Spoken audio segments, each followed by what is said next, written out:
गजेंद्र शर्मा जी, ग्वालियर से। श्री हरिवंश गुरु जी महाराज जी। गुरुदेव भगवान, आपके चरणों में कोटि कोटि प्रणाम। गुरुदेव, जब सारे अच्छे बुरे कर्मों का फल हमें ऊपर मिल जाता है, स्वर्ग और नरक के रूप में, तो फिर उसका प्रभाव अगले जन्म में क्यों दिखता है? जैसे कि आप बोलते हैं कि पुराने जन्म जब के आप कर्मों का हिंसा करते हैं, चोरी करते हैं, तो न्यायालय में जब दंड मिलेगा वो तो अलग होता है ना। लेकिन पुलिस पिटाई करती है, अपमानित करती है, हथकड़ी डाल के ले जाती है, आपको कई वर्ष बिना न्याय विभाग के फाइनल होते आपको दंड मिलता है। फिर फाइनल जब मिल निकलता है, फिर और इसके बाद जब होता है तो आपको बहुत गंदी नजर से समाज देखती है। इसने हिंसा की थी, इसने चोरी की थी, आप समझ रहे ना।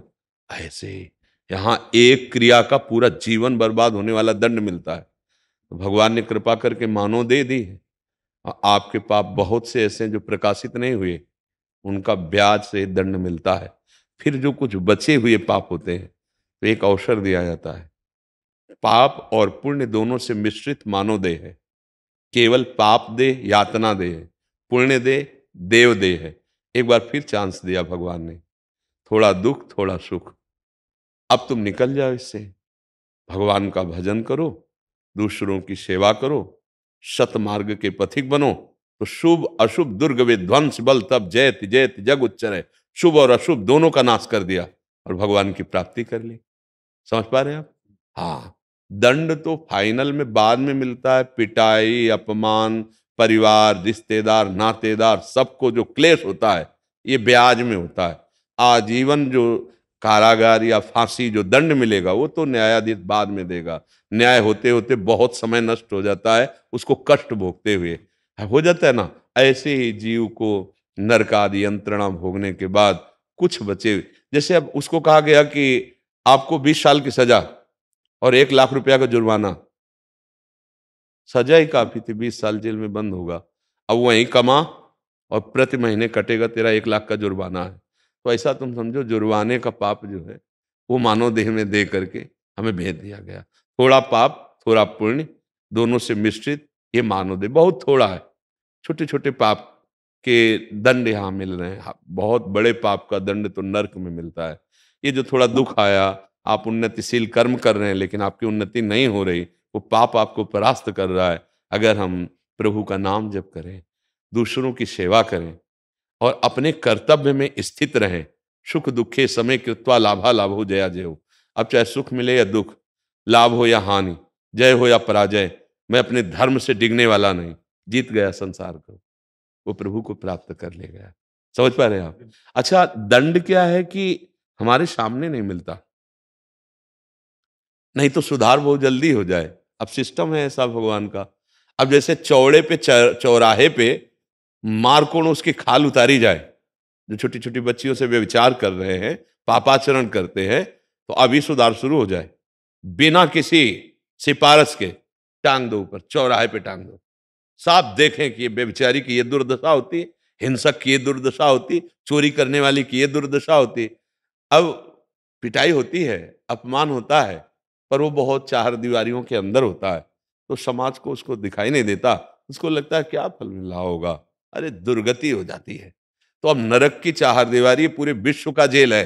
जैसे बड़े खतरनाक लोग नहीं बोले तिहाड़ जेल में रखे गए, इस जेल में रखे गए, तो त्रिभुवन का बहुत बड़ा जेल जिसे नरक कहते हैं, उसमें रहम नाम की कहीं कोई गुंजाइश नहीं है, भारी दंड मिलता है। कुछ पाप जब बचते हैं, जैसे स्वर्ग का पुण्य भोगने के बाद कुछ पुण्य बचे, तो उन दोनों को मिश्रित करके मानव देह दे दिया गया। अब हम ऐसा करें, पाप और पुण्य, संचित कर्म और प्रारब्ध कर्म सबका नाश करके इस जन्म में हम प्रभु को प्राप्त हो जाएं। वो नाम जब से होगा, भगवद आश्रित हो जाओ, जो नाम प्रिय हो। जैसे हम वृंदावनवासी तो राधा राधा राधा राधा हमारा जीवन, हमारा प्राण, हमारा सर्वस्व है। आपको राम कृष्ण हरि माँ जो नाम प्रिय हो, वो हमारे प्रभु एक ही हैं, उनके विविध नाम हैं। नाम जप करो, दूसरों को सुख पहुंचाने की बात पकड़ लो, ये बड़ी सूक्ष्म बात है। दूसरों को जो सुख पहुंचाने की बात आ गई तो अब आप सुखी हो जाओगे। यहां सबके हृदय में एक कमी है, दूसरों से सुख छीनने की बात है, दूसरों से सुख भोगने की बात है, लेने की, वही उसको बांधती चली जा रही। दूसरों से सुख लेने की बात जितनी बढ़ेगी उतना ही बड़ा राक्षस तुम्हारा स्वभाव हो जाएगा। देख लीजिए, जब सुख लेने की बात बढ़ी तो जिनका रक्षा किया जाए, जिनका पोषण किया जाए, उनका शोषण होने लगा। जिनकी पूजा की जाए उनकी हत्या कर रहे हैं, उनको घर से निकाल रहे हैं। अब देखो, सुख लेने की वासना इतनी बढ़ गई तो घोर पापाचरण में उतर गए। अगर सुख देने की बात आ जाए तो अपने प्राणों की बाजी भी लगाकर वो दूसरे की रक्षा करेगा। और वो परहित सरिस धर्म नहीं भाई। सबसे बड़ा धर्म हो गया दूसरे का हित करना, दूसरों को सुख पहुंचाना। नाम जप करो, दूसरों को सुख पहुंचाओ, अपने दुख की परवाह मत करो, तो आप महात्मा बन जाएंगे अंदर से। और जो महात्मा होता है परमात्मा को अपने अधीन कर लेता है। महान सद्गुण जो भागवतिक देवी संपदा है उसमें भगवान रीझ जाते हैं। ऐसे भगवान रीझ जाते हैं जैसे बछड़े को पकड़ लो, गाय की तरफ देखो भी मत, गाय रंभाती हुई आएगी जहां बछड़ा जाएगा। ऐसे यदि आप सतमार्ग में चलेंगे, नाम जप करेंगे, अच्छे सद्गुणी बनेंगे, दूसरों की सेवा करेंगे, तो आप देखना ना चाहो तो भी भगवत साक्षात्कार की योग्यता आपके अंदर जागृत हो जाएगी। पक्का मान लीजिए। सुभाष जी जम्मू से। राधे राधे महाराज जी, आपके चरणों में कोटि कोटि प्रणाम। गुरुदेव, मेरी शिव भगवान में बहुत भक्ति है और मैंने घर पे छोटे शिवलिंग भी रखे हैं और उनकी सेवा भी करता हूँ। महाराज जी, अब आपको सुनकर राधा नाम से प्रेम हो गया है। आप कहते हो कि एक नाम पकड़ लो और उसको जपो, ना तो मैं शिवलिंग की सेवा छोड़ सकता हूँ ना ही श्री जी के राधा नाम को। बहुत मुश्किल में हूँ महाराज जी, कृपया समाधान। अब मुझे ये पता नहीं कि आप कितने शिव अनन्य हैं, लेकिन इस छाती को पता है कि शिव और अम्बा के सिवा कोई है ऐसी सत्ता ही हमारे हृदय में नहीं थी। आप कितना शिव समर्पित हैं आप जाने, लेकिन यहाँ तन मन वचन प्राण सर्वस्व शिव को समर्पित उन्हीं घाटों पर काशी नगरी के, जो आकाश वृत्ति से मिल जाए उसी से उदर पोषण ने अनन्य भगवान शिव का उन्होंने दे दिया। देखो, लेकिन अनन्यता मुझे दे दी प्रियालाल की, ये शिव जी ने ही दी है, वो भगवान शंकर ने ही दी। तो मुझे भगवान शिव और अम्बा जगदम्बा ने ये प्रियालाल की उपासना दी। बस अब अनन्य भाव से इसे हमारे शिव प्रसन्न, हमारी अम्बा प्रसन्न और हमारे आराध्य देव तो प्रसन्न है ही। आप शिव उपासना करते रहिए, जब वो बदलेंगे तब आपको ये भ्रम खत्म हो जाएगा कि मैं शिव को छोड़ रहा हूं। नहीं नहीं, गौरांग गंगाधर भगवान शिव ही आपको दिखाई देंगे। इधर गोरी प्रियाजू के जो आभा है वो कर्पूर गौरम करुणावतारम, तो इधर गोरी भोरी जो हमारी प्रिया जी है, हाँ, आभा आपको वही नजर आएगी अपने आराध्य देव की, दूसरा कोई नहीं है। इस सृष्टि में एक ही तत्व है, दूसरा कोई नहीं है। तो अगर आप आराधना भगवान शिव की अनन्य भाव से करें तो वो जब कृपा करते हैं तो यही प्रदान करते हैं। नरसिंह मेहता जी की भाभी थोड़ा रुद्र स्वभाव की थी, कड़ुआ स्वभाव था, बहुत जल्दी नाराज हो जाना। तो भाई बड़े सीधे थे, तो वो तो नरसिंह जी को प्यार करते थे, तो नरसिंह जी साधु संग में जाते थे।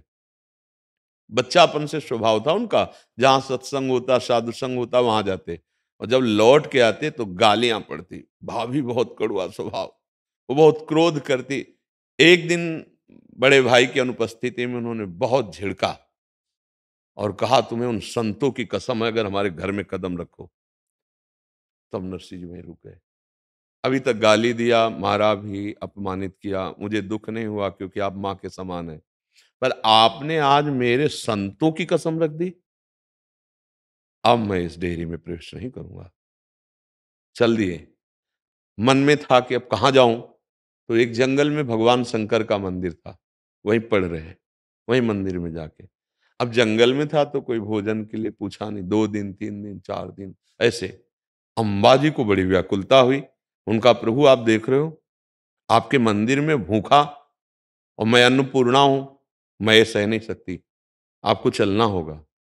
प्रभु महादेव जी और अम्बा वहां गए। नरसिंह मेहता जी को कहा, तुम क्या चाहते हो, क्यों तुम यहां ऐसे पड़े हो? बोले, प्रभु आप सर्वज्ञ हो, आप जानते हो जिसको संसार में ठोकर लगा दी जाती है उसके लिए आपका ही दरबार होता है। नाथ, मैं आपकी शरण में हूं, तो क्या चाहते हो? प्रभु हमारे अंदर कोई चाहे नहीं, आपको जो अच्छा लगे सो दे दो। तो सदेह भगवान की दिव्य रास में ले गए महादेव जी, सदेह, और वहां रास का दर्शन किया। और इनको सेवा दी मशाल ऐसे की। तो इतने भाव में डूब गए नरसिंह मेहता कि उनका जो तेल आया मसाल का हाथ भी जल रहा है। तो भगवान तत्काल आए अपने पीताम्बर को और अपने गले की माला उतार के दी, मोर पंख दिया और कहा हर समय अब तुम मेरे प्रेम में मगन रहोगे। नरसिंह मेहता जी के लिए कितनी बार भगवान अवतार लिए, कितनी बार दिव्य लीलाएं की, चावल से हाथ बन करके भात भरना और क्या क्या लीलाएं, और शिव के अनन्य। और क्या मिला? श्यामा श्याम का रास रस। तो मुझे लगता है पूज्य राधा बाबा बचपन में जब सुना कि भगवान शिव प्रसन्न हो जाए तो कुछ दुर्लभ नहीं है, तो उनको लगा कि भगवान शिव चिता की भस्म बहुत पसंद करते हैं। तो एक गांव में जो नदी के किनारे मुर्दा जलाया गया था, अंतिम क्रिया के बच्चे थे, दौड़ के वहां से गए, वो भस्म लाए और शंकर जी के मंदिर में ऐसे लगाया और कहा महाराज मैं भगवान की भक्ति चाहता हूं, मैं ज्ञान चाहता हूं।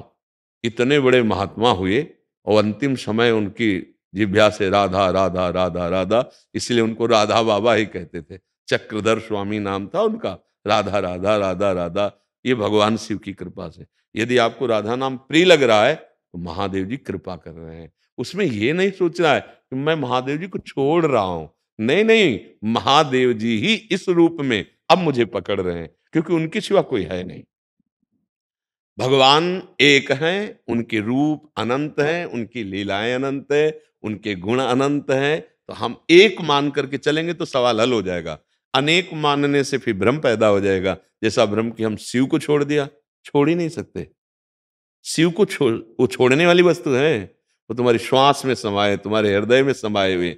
हाँ, अब शिव इस रूप में आ गए जो उमा पार्वती के रूप में है, वही श्यामा श्याम के रूप में अब मुझे आकर्षित कर रहे हैं, दूसरा कोई नहीं। ये तो पक्का समझो, तत्व एक है, वो कब कहां कैसे आकर्षित करता है वो जाने, दूसरा कोई नहीं। तो समाधान चित्त का कर लीजिए कि शिव ही शिव है, दूसरा कोई नहीं। अब हम जहां हमारे मन को घसीट रहे हैं जगत गुरु भगवान शिव, तो हम मान रहे हैं कि वही इस रूप में घसीट रहे। अब कोई संशय नहीं है कि हम उनको छोड़ रहे हैं, ऐसा हो ही नहीं सकता।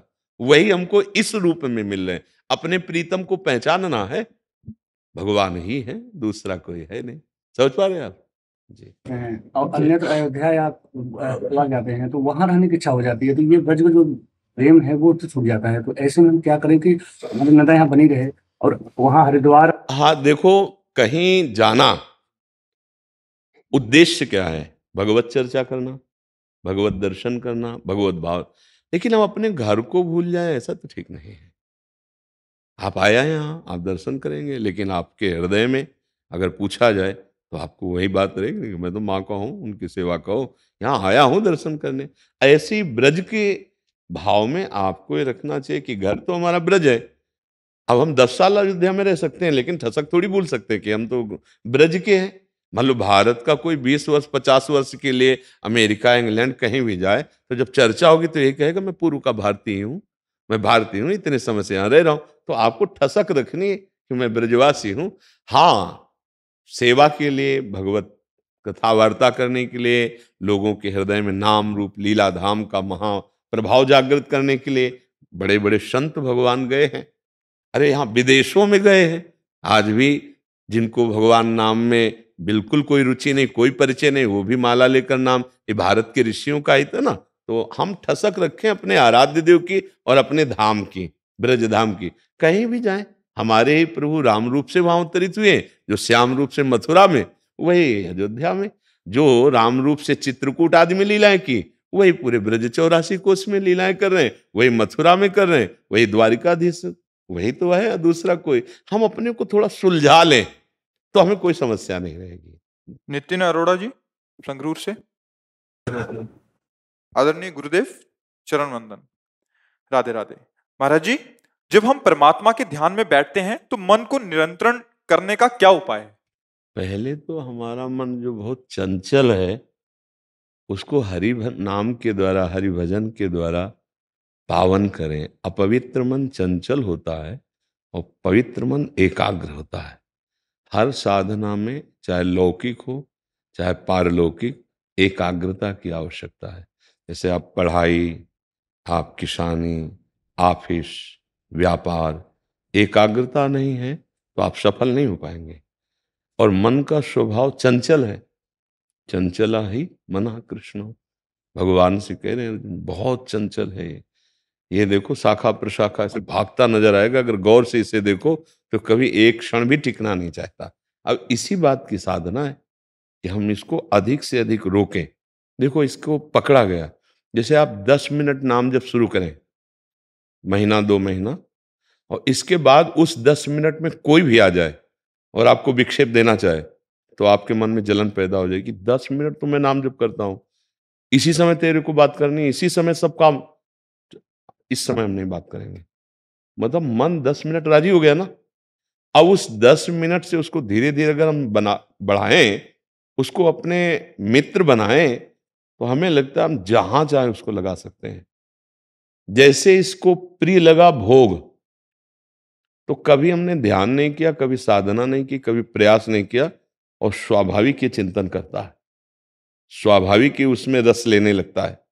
कोई भी भोग हो, रसेंद्री का, जनेन्द्री का, श्रवणेन्द्री का, नेत्रेंद्री का, त्वगेन्द्री का, शब्द स्पर्श रूप रसगंध, बड़े बिना प्रयास के आराम से एकाग्रता पूर्वक उसका चिंतन करता है। वो विक्षेप बर्दाश्त नहीं करेगा एकाग्रता में, लेकिन जब हम प्रभु की तरफ, तो ये विक्षेप देता है। इसकी गलती नहीं, गलती हमारी हुई कि हम बहुत समय से, बहुत जन्मों से इसको हमने भोगों में लगाया है। आज अब हम इसको प्रभु में लगाना चाहते हैं, तो पूर्वाभ्यास उसका वो उसे वहीं जाता है जहां जहां उसकी रति है। आप देखना, अगर आपने कभी अमेरिका नहीं देखा तो आपकी कल्पना में भी नहीं आएगा, मन कभी नहीं जाएगा अमेरिका। लेकिन आपने अगर देखा है तो वो छलांग लगाएगा, 1 सेकंड में अमेरिका पहुंच जाएगा। इसकी चाल बहुत तीव्र है। बंबई, कलकत्ता, अमुक जगह, हमारा जहां जो देखा हुआ है, सुना हुआ है, संबंध माना हुआ है, इसी तार पे मन जाता है। पर बहुत जोर की रफ्तार, वायु भी इसके समान नहीं है। वायु तो अगर यहां से बंबई पहुंचना चाहे तो समय लगेगा, लेकिन मन को 1 सेकंड के कम हिस्से में पहुंच जाएगा। ये बहुत तीव्रगामी मन है। अब हम इसकी गलती सुधारते हैं। अब ये गंदी बातों में, गंदे आचरणों में, गंदे भोगों में बहुत काल से अभ्यस्त रहा है। अब इसे धीरे धीरे लगाते हैं। प्यार से हम इसे नाम जप में लगाते हैं, शास्त्र स्वाध्याय में लगाते हैं, सत्संग में लगाते हैं, सेवा में लगाते हैं। फिर ये समाधि में लग जाएगा। समाधि माने होता है भगवत स्वरूप में अचल मन का स्थापित कर देना। 10 मिनट, 20 मिनट, घंटा, 2 घंटा, 4 घंटा, या लाग समाधि अखंड अपारा। जैसे भगवान शिव, तो अगर आपका मन लग गया तो उठते बैठते, चलते फिरते, खाते पीते, हर समय समाधि रहेगी। ठाढ़े बैठे परे उताना, कबीर कहाँ हम राहें ठिकाना, ठिकाना अपने आराध्य देव में। अगर हम अभ्यास और वैराग्य के द्वारा इस मन को वश में करना चाहें तो बहुत जल्दी हो जाएगा। वैराग्य गंदी बातों में हट करेगा, ये आपको स्वीकृति नहीं देनी है, कुछ नहीं कर पाएगा। ये कह रहा है घड़ी उठा लो, आपको इधर नहीं, अभी कुछ नहीं कर पाएगा। बार बार आपको केवल जलाएगा, नहीं नहीं कोई नहीं देख रहा, उठा लो, कोई नहीं देख रहा, उठा, नहीं हमें जरूरत नहीं, हमें नहीं उठाना, हमें नहीं करना। वो अंदर की बात है, नहीं करना। वो जलाएगा, थोड़ी देर आपको परेशान करेगा, फिर शांत हो जाएगा। वो आपके बिना रह नहीं सकता। इसलिए अब जब आप उससे बात कहोगे 5 माला नाम जप करो, वो आपको सहयोग देगा, क्योंकि वो आपको गिराने की चेष्टा करेगा, इसलिए पहले मित्र बनाएगा। तो आपको उसकी सत बातों पर तो दस्तखत कर देने हैं, और जहां असत बात में आवे फिर आपको हट कर लेना। नहीं नहीं, उसे कहते हैं वैराग्य। और सत कार्यों में लगाना उसे कहते हैं अभ्यास। जैसे नाम जप है, वाणी पाठ है, सतग्रंथों का स्वाध्याय है, सत्संग सुनना है, दूसरों की सेवा करना है नाम जप करते हुए, ये अभ्यास और वो वैराग्य। जहां हम राग पूर्वक मन को भोगों में लगाए रहे, वहां से फिर धीरे धीरे जब मन पवित्र और एकाग्र हो जाएगा तो ये शिकायत खत्म हो जाएगी कि मन लगता नहीं। फिर मन और प्राण ये सब भगवत स्वरूप हो जाते हैं। इंद्रियाणाम मनश्चास्मि में भगवान ने कहा। जैसे देखो गोपीजन कहती हैं, कान भय प्राण में, प्राण भय कान में, ही में न जान परे कान है कि प्राण है। प्राण श्री कृष्ण हो गए। अब देखो उद्धव से कह रहे हैं, उद्धव मन न भये 10-20, एक हो तो सो गयो श्याम पे।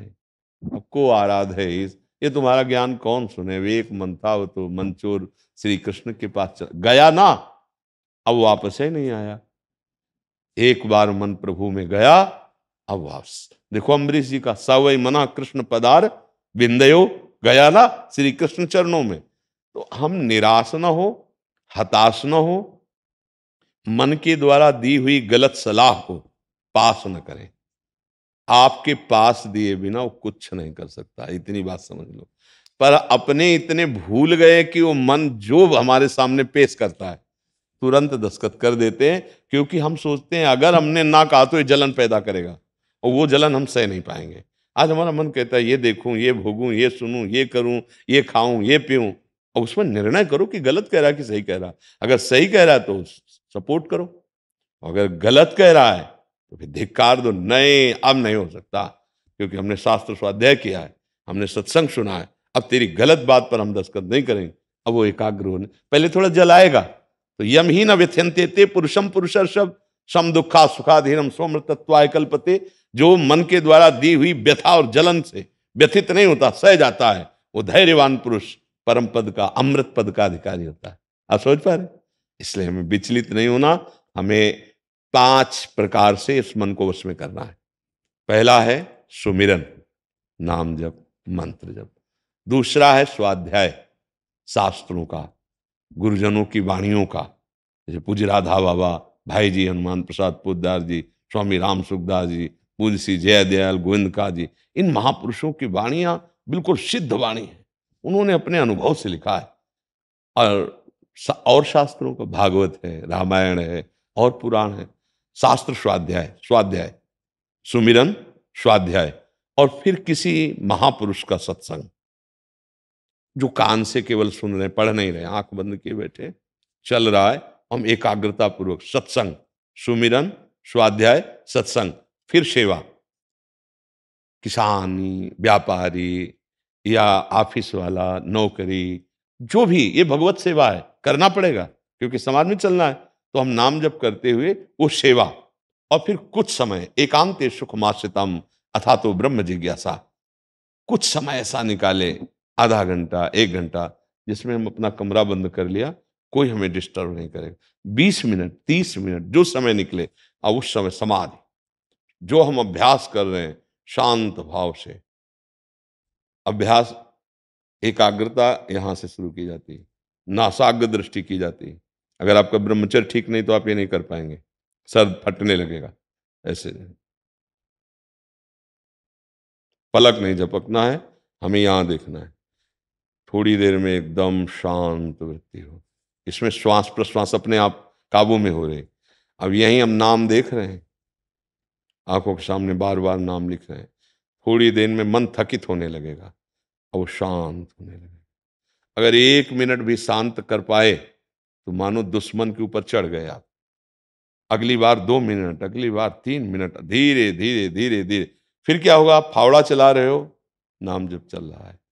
आप ऑफिस में बैठे हो, लोगों से बात कर रहे हो, आपका चिंतन चल रहा है।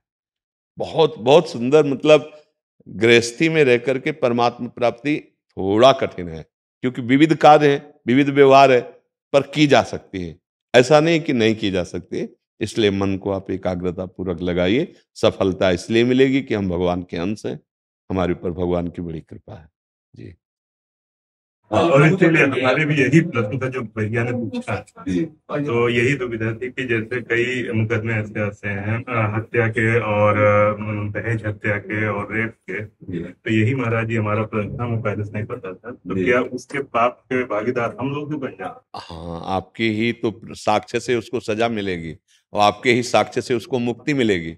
अगर प्रभु आप जानते हैं, जैसे ये प्रश्न बहुत विस्तार से इसकी चर्चा हुई, बस 1 सेकेंड, यदि आप जानते हैं कि ये दोषी है और आपको पैसा दे रहा है और आपने अपनी बुद्धिमत्ता से उसको बचा लिया, तो आप अधर्म की रक्षा की ना, और धर्म को आपने दंड दिलवाया ना, तो इसके न्यायाधीश जो सर्वोपरि भगवान है, वो फिर आपको दंड देंगे, पक्का, इसमें कोई संशय नहीं। ये आपके जीवन के लिए बहुत हानिकारक हो जाएगा। हाँ, आपकी लौकिक उन्नति वर्तमान काल के लिए आपको लगेगा कि मैं अन्य वकीलों जैसा बढ़िया BMW में नहीं चल पा रहा, बहुत बड़ी व्यवस्था नहीं, लेकिन आप सच्ची मानना, दीर्घ काल तक आप आनंदित रहेंगे, आपका परिवार सुखी रहेगा। संपत्ति उस कोटि की नहीं हो सकती है जैसे अधर्म से एकत्रित होती है, लेकिन उस कोटि के होने के बाद जो उसका परिणाम आएगा वो बहुत विनाशकारी होगा। वो आपकी न संतान आपके अनुकूल होगी, न सुख न शांति। इसलिए अब लो नशानी, अब ना नशे हो। आज से सत्संग में सुना, आज से सुधार कर लो। आप ही बताओ, जैसे अभी उदाहरण में बोला था, क्या आप अपने भाई के हत्यारे को पैसा देने पर भी आप छोड़ने की वाली वकालत करेंगे क्या? नहीं करेंगे ना। तो वो किसी के भाई का हत्यारा है, किसी के पुत्र का हत्यारा है, या किसी बहन बेटी का बलात्कार करने वाला है, तो क्या अपनी बहन के साथ कोई गलत दृष्टि ऐसा करता तो आप पूरी वकालत झोंक कर उसको दंड देने के, तो वही हम सोचेंगे, वही हम करेंगे, तभी हम अपने पद का सदुपयोग कर पाएंगे। नहीं तो प्रभु फिर तो व्यापार हो गया, पापाचरण हो गया। अगर आप जैसे बुद्धिमानों की शरण लेने पर निर्दोष न बच पाए और दोषी बच गए तो फिर क्या होगा? फिर वकालत का मतलब क्या रहा? फिर न्याय का मतलब क्या रहा? आप विचार करके देखना। वो गरीब आदमी आपको नहीं दे सकता 50 लाख रुपए, और वो अधर्मी आपको 1 करोड़ दे देगा, और उस गरीब को आपने फंसा दिया और उसको मुक्त कर दिया, तो सबका मालिक जो है वो तुम्हें ऐसी जगह फंसाएगा जहां से तुम मुक्त ही नहीं हो सकते, अंदर ही अंदर जलोगे। पूरे जीवन की बात कह रहे हैं, अनंत जन्मों से हमसे ये गलतियां होती आई, अब नहीं। आज आप साधु समाज में आए हो, आप संत के पास खड़े हो, अब जीवन का परिवर्तन हो। भूल हो गई सो हो गई, आगे से सावधान रहो। हम उससे बोला था कि हो सकता है आप साइकिल से चले, हो सकता है 4 लोग आपको समाज में उतना आदर न दे, लेकिन जब जगतपति आपको अपनी आदर दृष्टि से देखेगा तो किसी की ताकत नहीं कि आपको झुका सके या रौंद सके। आप विश्वास करना हमारी बात पे। भगवान का नाम लक्ष्मीपति है, और वो जब लक्ष्मी देना चाहेंगे ना, तो कहते हैं ना, भगवान देता है तो छप्पड़ फाड़ के देता है। कोई ऐसा पुत्र तैयार हो जाएगा, कोई ऐसा परिवार का तैयार हो जाएगा कि आप जो कामना करते थे वो करके दिखा देगा। और अगर आपने गलत किया तो ऐसे पैदा होंगे, देख देख के जलोगे और रोओगे।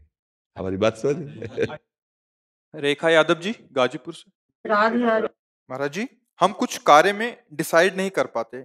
सोचती हूँ कि गुरु की आज्ञा से करूं, मगर प्रभु हम आपकी आज्ञा कैसे समझें कि ये जो कार्य कर रहे हैं गुरु और श्री जी के अनुकूल है।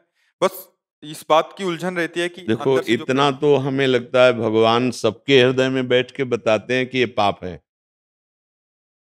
ऐसा कोई ये नहीं कह सकता कि मुझे पता नहीं कि ये पाप है।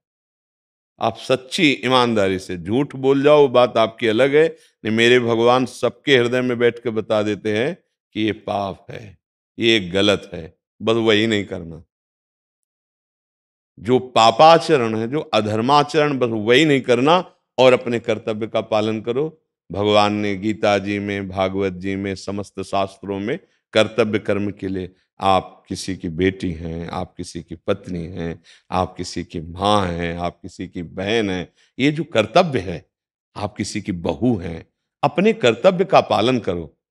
इससे ज्यादा और कोई बड़ी पूजा नहीं है। अब कर्तव्य विहीन आचरण, हमें लगता है सबको पता है मैं गलत कर रहा हूं, क्यों? यहां यहां यहां से एकदम आवाज आती है, क्योंकि अपने लोग इस विषय को रोज देखते हैं कि अगर हम कुछ भी फाइनल कर रहे हैं और जरा भी गलत है तो हृदय से आता है एक गलत है, बहुत धीमे से आता है, सबको आता है, ये केवल हम ही को नहीं, सबको आता है। बस जो गलत है वो हमें नहीं करना, इसके लिए किसी से पूछने की जरूरत नहीं है। सबको पता है कि ये मैं गलत करने जा रहा हूं, पर वो कामना के वशीभूत होने के कारण वो उस बात को सुन नहीं पाता है। तो अगर वो बात नहीं सुन पाते तो प्रगट की भी बात नहीं सुन पाओगे। आप यहां बैठे बैठे हम आपसे बात करें, वो निकल जाएगी, आप पकड़ नहीं पाओगे। अगर वो बात सुन ली तो कभी पापाचरण हो ही नहीं सकता, क्योंकि भगवान सबके हृदय में बैठकर, चाहे बच्चा ही क्यों न हो। और दूसरी बात, जो आपको हृदय से अच्छा नहीं लगता वो दूसरे के साथ व्यवहार ना करो। आत्मना प्रतिकूलानी परेशान न समाचरित। जैसे आपकी कोई बहन बेटी को गंदी दृष्टि से देखे, आपको बर्दाश्त नहीं होगा, फिर आप दूसरों की बहन बेटी को, यदि आप का कोई निज जन गलत करने जा रहा है तो आपको पसंद नहीं आएगा, फिर आप गलत करें। मान लो पत्नी है, पुत्र है, परिवार के सदस्य, आत्मना प्रतिकूलानी परेशान न समाचरित। पाप अंदर से प्रेरणा होती ना करो। दूसरी बात, हम सब जो हमें पसंद नहीं आता वो हम दूसरे के साथ बर्ताव ना करें। ये आत्मनः प्रतिकूलानि परेशान न समाचरित, सब शास्त्रों का सार इसी में आ जाएगा। हम दूसरे का हित करें, दूसरे का मंगल करें, अपनी इंद्रियों को शासन में रखें, हमसे कोई पापाचरण न हो जाए, तो गुरु की आज्ञा संपूर्ण गीता, संपूर्ण भागवत, संपूर्ण शास्त्र है और वो आपके हृदय में स्फुरित होने लगेगा। अगर सत्य से चलो तो आपको किसी से प्रश्न करने की जरूरत नहीं, उत्तर हृदय में आ जाएगा। जब हम सत्य से नहीं चलते तब हमें संशय हो जाता है, फिर प्रश्न होता है, फिर सत्संग की हमें खोज होती है कि हमारे कोई प्रश्नों का उत्तर दे दे। नहीं, आपसे सत्य कहते हैं। अगर आप नाम जप कर रहे हो, अच्छे आचरण करने वाले हो, तो भगवत चर्चा सुनने के लिए साधु समागम तो ठीक है, लेकिन प्रश्न का समाधान कराने की बात नहीं रह जाएगी। हर प्रश्न का उत्तर यहीं से आ जाएगा, हृदय में ही आ जाएगा। किसका प्रश्न है? हाँ सके, ये बात है। आओ स्वामी जी आओ। नमो नारायण। ओम नमो नारायण। बड़ी कृपा। 10 सितंबर को आया था, फिर दोबारा मगर बड़ी कृपा की विराज।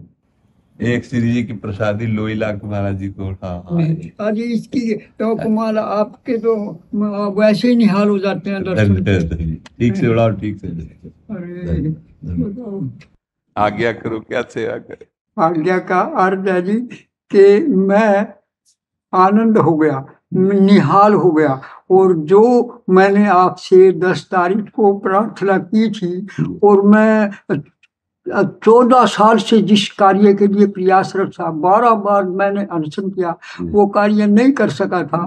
श्रीनाथ जी महाराज की कृपा से आदेश हुए कि वहां जाओ, आपके पास रोया में गया और आपने कहा महा विश्व गुरु का पद वो करो। आप कहने लगे राधा मैया करेगी तो करेगी। तो मैं ये कहूँ कि जो कार्य में 14 साल में नहीं कर सका, वो आपने 2.5 महीने में करके दिखा दिया। 2.5 महीने आपने कर दिया। और कि ये मतलब जो किया भी ऐसा किया कि जो मैं चाहता था, जो मेरी मनसा थी, वो सारी की सारी राधे मैया ने आपके भीतर मेरे मन नहीं पता कि आप राधा है कि राधे के मन नहीं पता क्या हुआ, लेकिन ऐसा चमत्कार हुआ कि 14 साल में जो नहीं कर सका मैं, वो आपके माध्यम से माता ने करा दिया।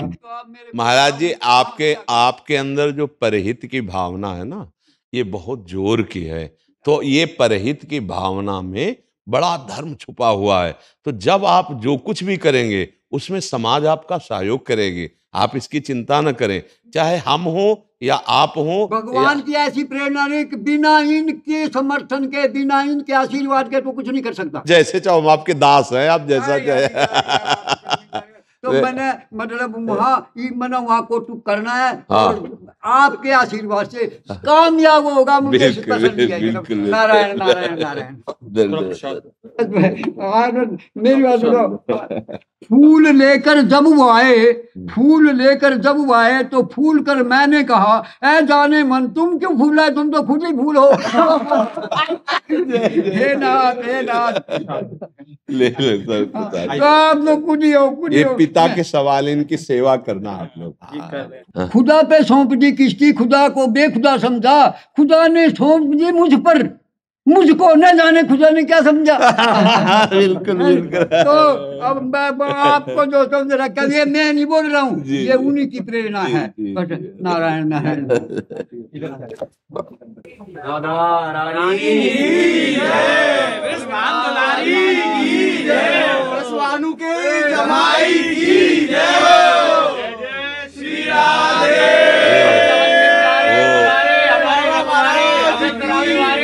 पूज्य प्रेमानंद जी की जय। आप सबके चरणों में प्रणाम। आप हमारे प्राण हो महाराज जी, तुम तो हमारा हृदय हो। आप सब। तुम्हें सही बताओ, हमारे ब्रज को एक नाम हुआ है। मैं जयपुर में रहूं, मैं जयपुर में पढ़ाई चल रही मेरी गोवर्धन गुरु, तुम्हें बताऊं मैं। और माँ मेरे लॉ कॉलेज में सब हरिवंश हरिवंश हरिवंश कॉलेज में सब माँ लॉ कॉलेज है वो जी। और लॉ कॉलेज में गुरु ऐसा राधा नाम है, मैं तुम्हें क्या बताऊं, मैं बता ना सकूं बारस की। मेरे सीनियर जो हैं, जो वकालत कर रहे हैं हाई कोर्ट में, सुप्रीम कोर्ट में, वो राधा नाम के पीछे थे बावड़े जी। और एक कैबिनेट मंत्री के मेरे संग बच्चे पढ़ते हैं गुरु, वो तो जी। सब जगह राधा नाम, सब जगह राधा नाम, सब जगह राधा रानी की जय, बोल विश्वामित्र के जमाई की जय। पहले हमारे वृंदावन में गुरु नई बालक ना जानते, बूढ़ो बड़ो ही जानतो, मैं तुम्हें सही बताऊं जी। पर आज तो जो नए युवकों में बड़ी बुए वृंदावन को क्रेज आने की, क्यों? बाबा के दर्शन करवे को, संतन के दर्शन करवे को, तटीय स्थान के दर्शन करवे को जी, हरि जी के दर्शन करवे को, किशोरी जी की कृपा। वो तो है, वो तो राधा रानी तो सर्वेश्वरी है। ये दिन पे राधा राधा बोलवा दे।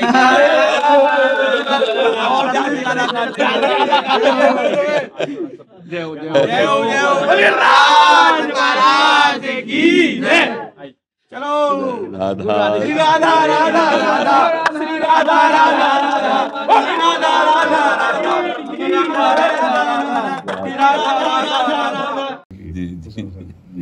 15-20 साल से 18 साल से आपके से हाँ, हितधाम में भी आपके दर्शन हुए थे। लेट लगा के आप गले लगाने वाला फोटो गुरुदेव बिल्कुल लगता है सब। आपके गुरुजी आशीर्वाद से ही एक कार्यकर्ता से, और आज इनका पूरा चारों तरफ, ठीक और है। ये प्रदेश अध्यक्ष भी रहे, पहले परिवहन मंत्री रहे, इस समय कैबिनेट मंत्री हैं, और महाराज जी के कैबिनेट जो 14 मिनिस्टर होता है उत्तर प्रदेश में, उसमें है, और पूरे भारत नहीं, आप ब्रजवासियों का प्रेम है तो उन्नति कैसे ले जाएगी। हर महीने गुरु महाराज वृंदावन की परिक्रमा, गोवर्धन की परिक्रमा। ये बहुत सौभाग्य का विषय है कि आप लौकिक पदों की उन्नति में होते हुए पारमार्थिक भगवत अनुराग युक्त हो, यही जीवन का सार है।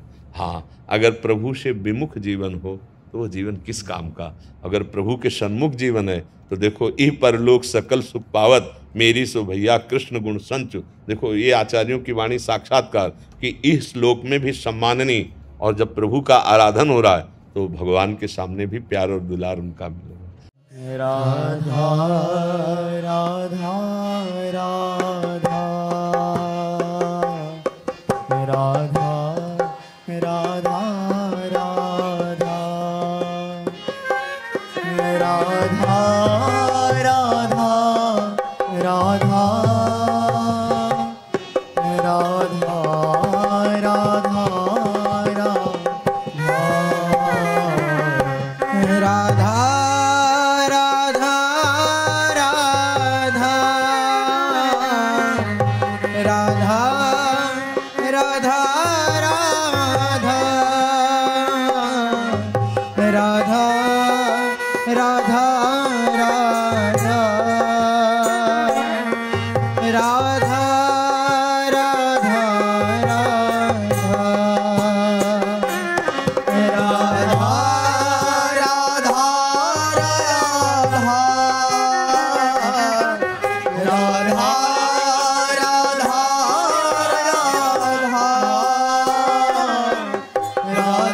राधा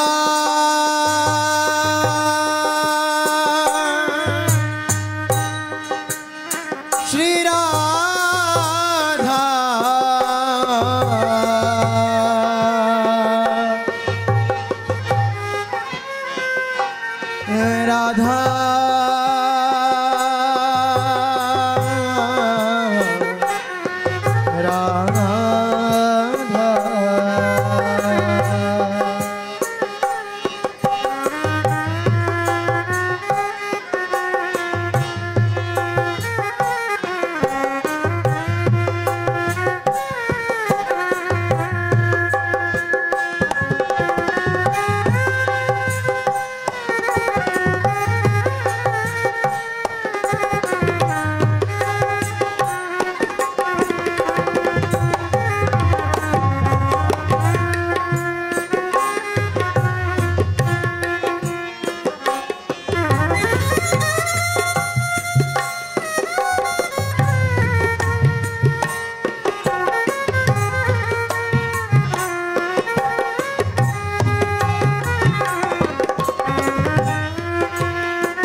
राधा राधा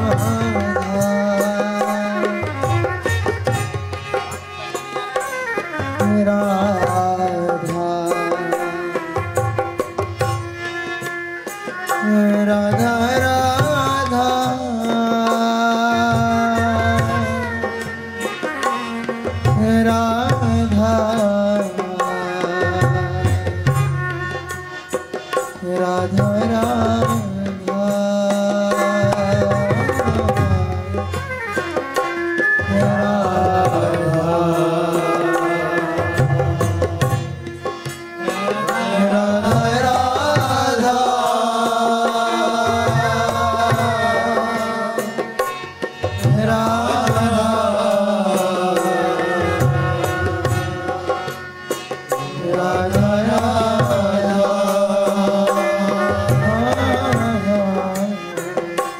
राधा राधा